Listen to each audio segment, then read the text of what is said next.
Estamos en primer plano.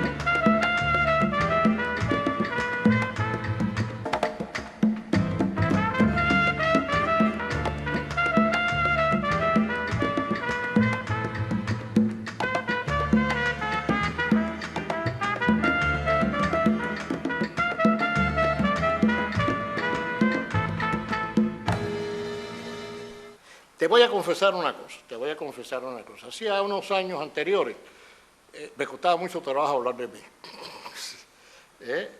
Porque si hay una cosa que yo admiro en el mundo es la sencillez.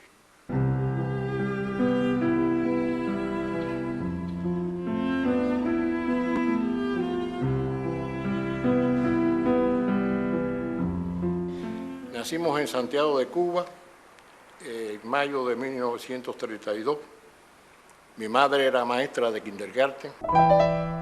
Recuerdo a mi padre cuando me hablaba de Antonio Guitera, de Floro Pérez, de Mella.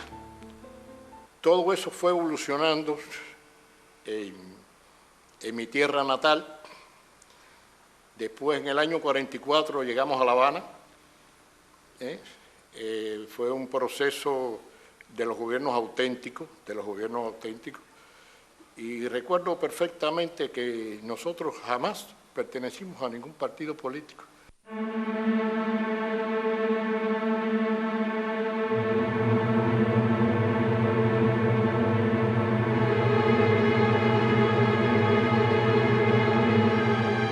Éramos estudiantes del Instituto de Marianao, practicábamos deporte, hacíamos deporte.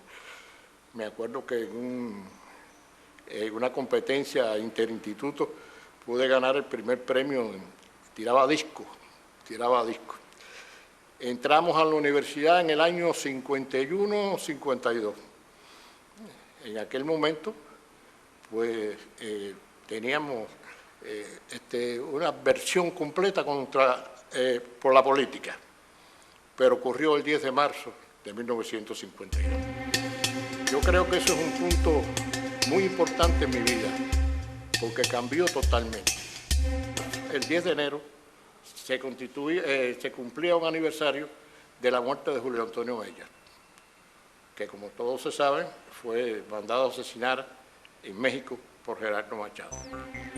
Y los estudiantes pusieron un busto de Julio Antonio Mella allí al frente de la escalinata, en L y San Lázaro. Un busto muy sencillo. Este busto de Mella amaneció manchado de chapapote. Fue una cosa que fue increíble. Mientras iban entrando los estudiantes a la Universidad de La Habana y ver aquel busto manchado de chapapote, fue una reacción tremenda. Pero en aquel momento quiero decirle que tiene una significación muy grande, porque fue la primera vez que yo caí preso y nos llevan para el Buró de Investigaciones. Y esas cosas de la vida, ¿no? Caímos presos y al lado de José Antonio Echeverría. Y ahí empieza una amistad que duró toda la vida. Entre los que estábamos allí estaba Álvaro Barba, estaba Quintín Pino Machado, pero Quintín estaba en una posición en el Buró de Investigaciones que estaba mirando hacia donde estaba la carpeta de la policía. Y en un momento determinado, dice Quintín, ya habían pasado unas cuantas horas, dice, creo que han llegado unos abogados, parece que nos van a sacar.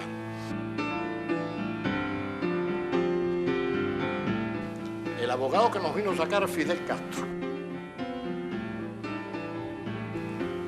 A José Antonio Echeverría lo conocimos perfectamente, lo admiramos y lo quisimos. José Antonio, todavía el libro de José Antonio está por hacer, porque a José Antonio hay que verlo de forma integral. La batalla de José Antonio por el canal Vía Cuba. Yo creo que el canal Vía Cuba es una cuestión que nosotros tenemos que divulgar más. Es una patraña entre el imperialismo y Batista para dividir el país en dos. Si eso hubiera ocurrido, hubiese sido desastroso. Y cómo el pueblo se tira a la calle y Batista no le queda más remedio que no poder hacer el canal Vía Cuba, que iban a partir precisamente desde Playa Girón hasta Cárdenas, a Cuba, convertirla en un canal de Panamá. Y otra cosa que es para mí muy importante, y además que somos testigos personales en este sentido, el respeto, la admiración que tenía José Antonio por Fidel y Fidel por José Antonio.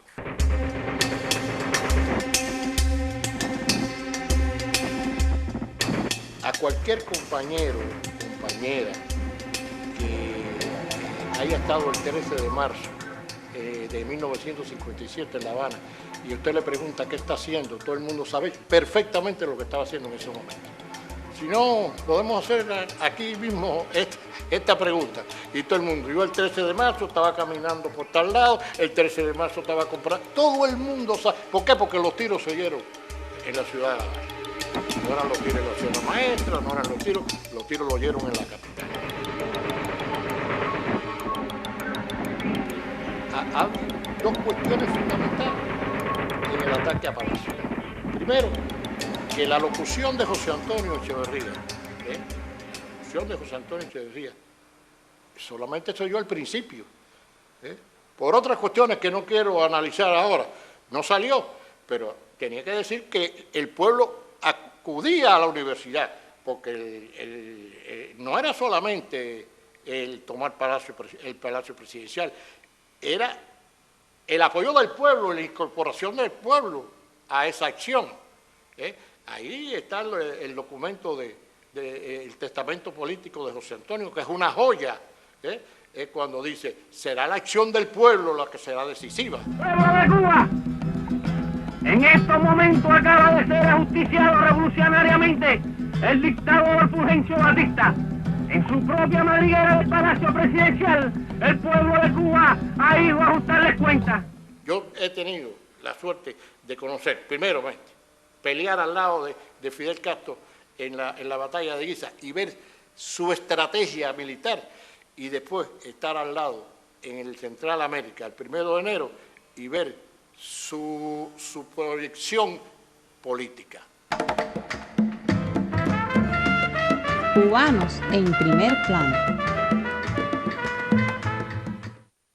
La carrera mía fue diplomática y yo sinceramente me sentí en Roma, que tuve muchos años, algunas veces yo decía que cuando estaba discutiendo y con el enfrentamiento con los Estados Unidos, que me sentí en la Plaza Cadena. Porque yo digo que en la Universidad de La Habana yo aprendí en sus aulas, pero donde me formé fue en la Plaza Cadena, en el Salón de los Mártires, en la escalinata universitaria. Y yo me sentí realizado en esos años que yo tuve y luchando contra el bloqueo. Y además, una cosa muy actual. Nosotros tuvimos la oportunidad de estar de embajador en la FAO cuando Fidel Castro fue allí. Por cierto, el discurso de Fidel Castro está teniendo una actualidad tremenda en este momento que se está discutiendo el problema de los alimentos. Después de mi larga trayecto diplomático, llegamos a Cuba. Llegamos a Cuba en el año 2002. Recuerdo que se cumplía el 45 aniversario del asalto de las acciones del 13 de marzo de 1957 y nos dieron la medalla José Antonio Echeverría, como se acordarán, el Carlos Marx, puesta por Fidel Castro. Y ahora en el 50 aniversario nos dieron la medalla de la FEU y de las acciones del 13 de marzo, puesta por el compañero Raúl Castro en el Palacio Presidencial. Llegamos a la universidad. En este momento nosotros somos vicepresidentes de la Casa de Altos Estudios, don Fernando Ortiz, y estamos dirigiendo la cátedra José Antonio Echeverría. Y yo le digo a los estudiantes de hoy que tienen una calidad extraordinaria, que tienen que saber su historia y fundamentalmente saber la historia de la Universidad de La Habana. Yo algunas veces me creo que sigo siendo un estudiante, inclusive me dieron ahí un diploma que yo se lo di allí, en el Congreso de la Federación Estudiantil Universitaria, donde me nombraban el eterno joven rebelde, eterno joven rebelde. Y yo me siento así. Mientras me sienta que estoy comprometido con la revolución, me siento un eterno estudiante.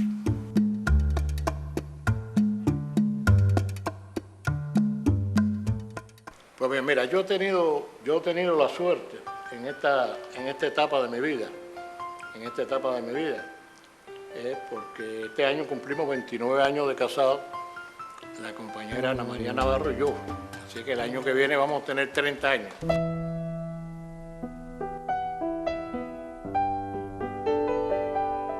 No quiero decir que Ana María es buena, Ana María es una compañera revolucionaria. Ana María es una compañera que ha trabajado parte de su vida con la inolvidable Vilma Espín. La compañera Ana María Navarro fue una de las primeras mujeres que fue a Angola.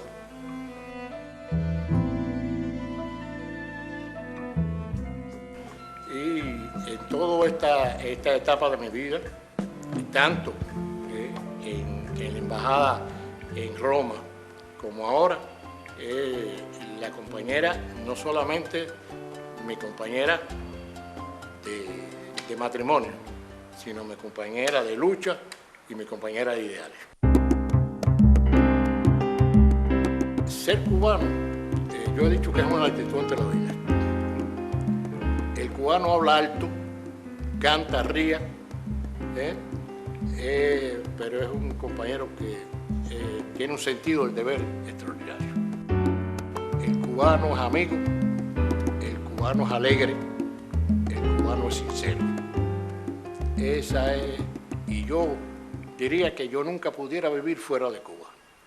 Me hace falta ver el Malecón, me hace falta ver Las Palmas, me encantan las canciones antiguas,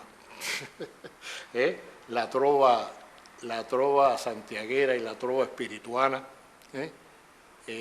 Algunas veces, pues cuando estoy con mis nietos, ellos quieren ir a otras canciones y yo les digo que tienen que ir a Matamoros.